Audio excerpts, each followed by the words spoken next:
all right? And if you think I'm gonna lose a $500,000 payday, then you're out of your goddamn mind. Whoa, wait a second. You're making $500,000 on this deal? Roughly. I cannot believe you. I can explain. You are making $500,000 and you were only gonna pay me 30? You're getting 30 grand? I'm getting 1,000. You guys are getting paid?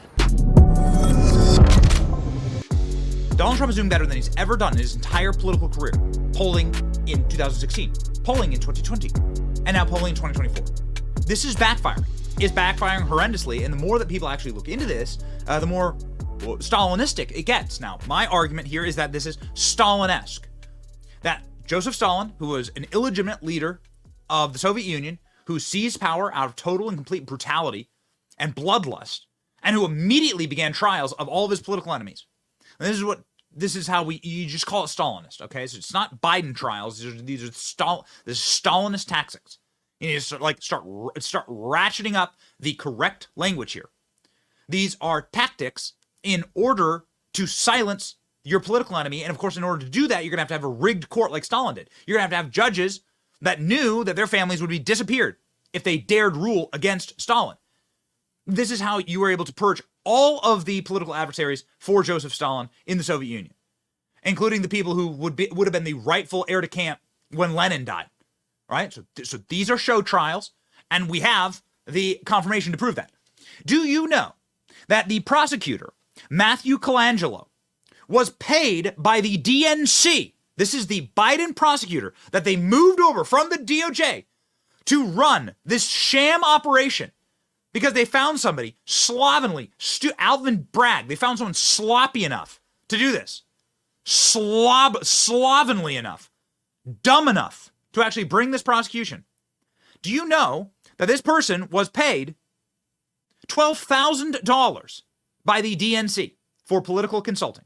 Trump hush money prosecutor paid 12 grand by the DNC. How much more? What more do you need? What more do you need? We were doing a debate show with Piers Morgan, and I asked Destiny, who was leftist on that show, would you be okay with Joe Biden being tried in a Trump plus 50 district? There are plenty of them here in Florida. Would you be okay with that? Would you be okay if the judge was a Trump donor? Yeah, but Joe Biden did an entire business scam here in Florida. He was prosecuted for it. His brother was prosecuted for fraud here in Florida. They ended up being able, just classic Biden privilege. They ended up being able to, beat the rap, okay, get protected, and I think pay a fine. But the Bidens committed fraud here in Florida. They committed crimes here in Florida. There are a lot of very red counties here in Florida. Let's find one with plus 50 Donald Trump voters. So you have a jury pool that are Donald Trump supporters. Now let's find a judge who donated to Donald Trump. Now let's put a prosecutor that was paid for by the RNC in the position. Would you be okay with that? Do you think the leftist media would be like, it's just, they're wiping a tear from their eye. It's just the beauty of the judicial system. It's just the beauty of justice. Justice. Yeah, no, I don't think so. I think they'd burn the nation to the ground. Okay? I think they'd make the Summer of Love look like an appetizer course. I think they'd actually burn the country to the ground before they'd allow something like that to happen. But here we are, ladies and gentlemen. Let's read the article. The New York prosecutor, New York City hush money case against Donald Trump was previously hired as political consulting by the Democrat National Committee. The revelations regarding Matthew Colangelo raises concerns over the perceived politicization of multiple cases against Donald Trump. Colangelo, according to Fox News Digital, Federal Election Commission records, was paid $12,000 by the DNC in 2018. That wasn't even long ago. This is while Trump was president, of course. Distributed from DNC Services Corp, Democrat National Committee. The description listed on the FEC was purposes for the attorney for political consulting. So this jackwagon is a political consultant. Klein, will we be able to scroll through the article? Just so I want to show people this. I want to show you guys this guy's mug. Look at this guy. This is the guy.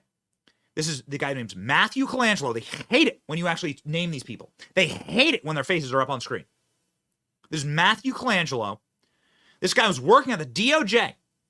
And then Biden moved him out of the DOJ over into Alvin Bragg's office, because Alvin Bragg is too big of a slob and too low IQ to actually prosecute this thing. They moved him over as a specific DNC paid apparatchik to go after Donald Trump. The prosecutor left a senior role at the Biden Justice Department to join Bragg's office on December 2022. Listen, we've had Mike Davis on the show like a million times.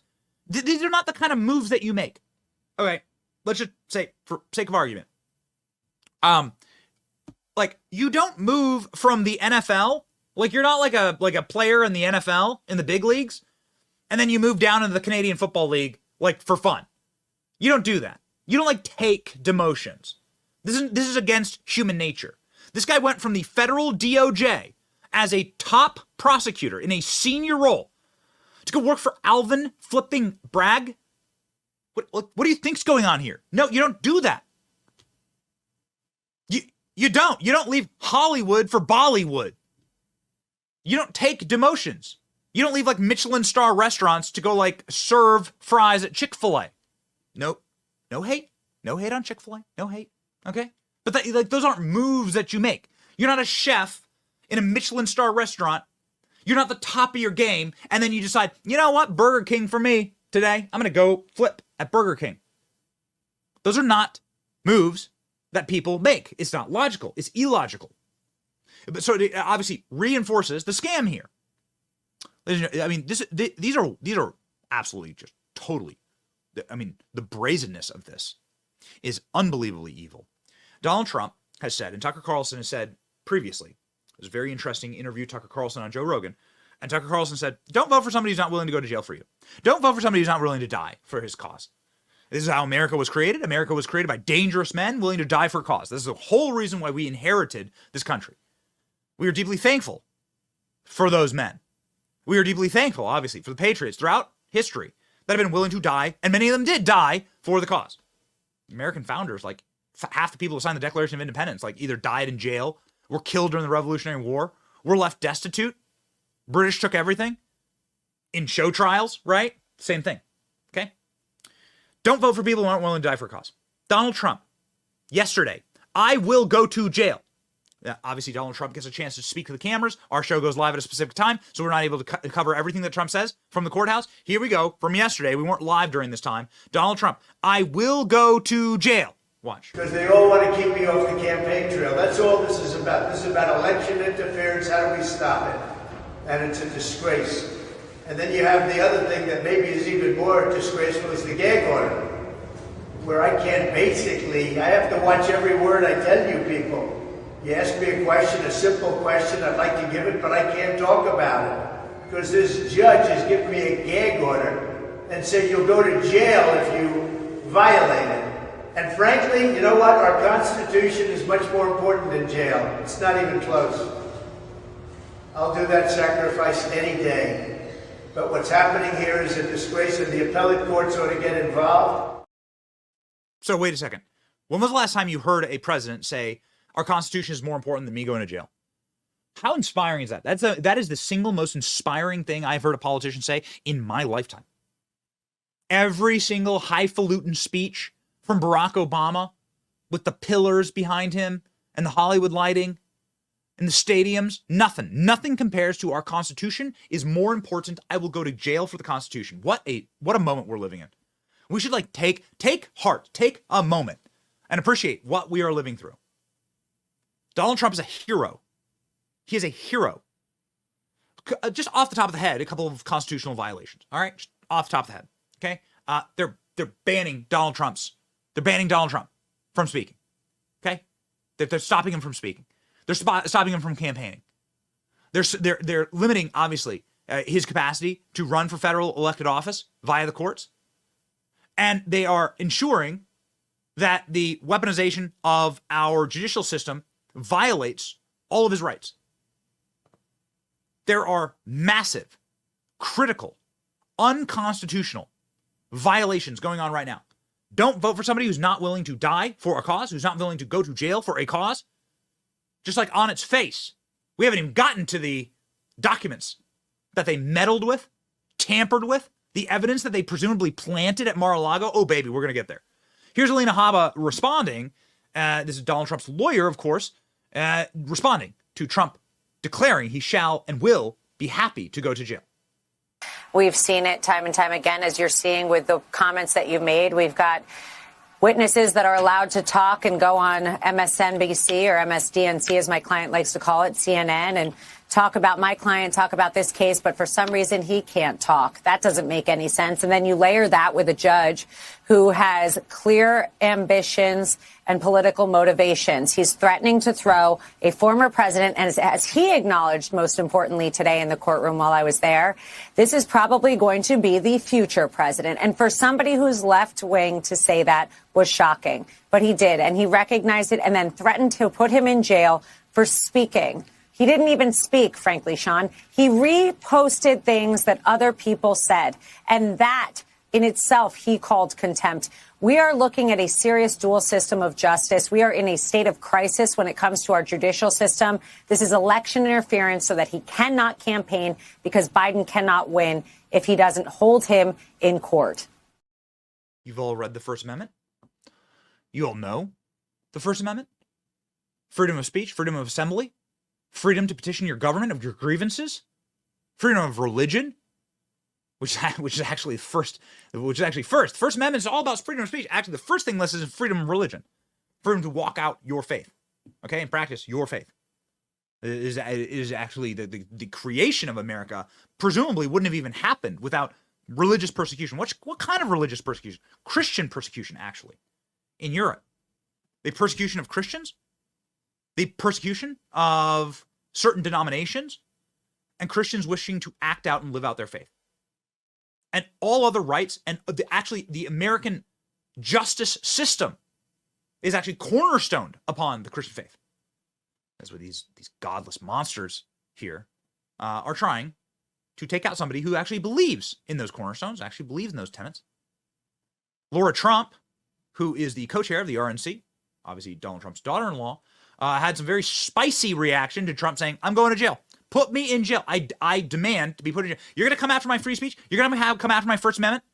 And there's like 5 First Amendment violations at least in this. We have to take this very seriously. And I've said it before, I'll say it again. They think that it's just about going after Donald Trump. It may be Donald Trump today sitting in that courtroom, but it is our very democracy, our constitutional republic that hangs in the balance because, Sean, as the speaker just said, if they are successful in their attempt to take out the lead candidate for president of the United States with these communist tactics, what kind of country is this going to be? It is terrifying. As an American, it is terrifying. As a daughter-in-law, it is terrifying. This is not how this country was designed to work. So so what happens? So what happens next? Where are we now? Where are we in the timeline, okay, of America right now? You have a vicious group of Marxists who don't believe in America, believe America was founded incorrectly, believe in a new American founding. Go read their writings. We do. They believe in a new America founding. They don't like the America the way it was founded. America has way too many freedoms, way too many rights.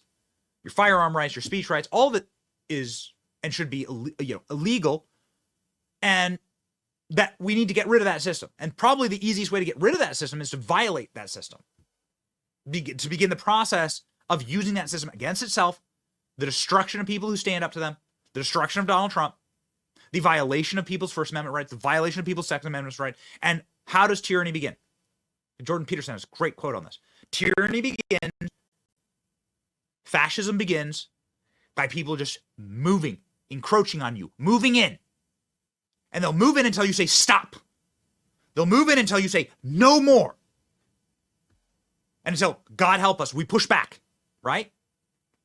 And the nature of the fascist, the nature of demon, the nature of evil on earth, right, is to continue to encroach and to continue to defile and to continue to oppress until they are stopped. You must stop them. We must stop them. This is what 2024 is all about. The election of 2024 is about stopping them. And we have a bead on it. We are like animals on this thing now. Okay? We see it clearly.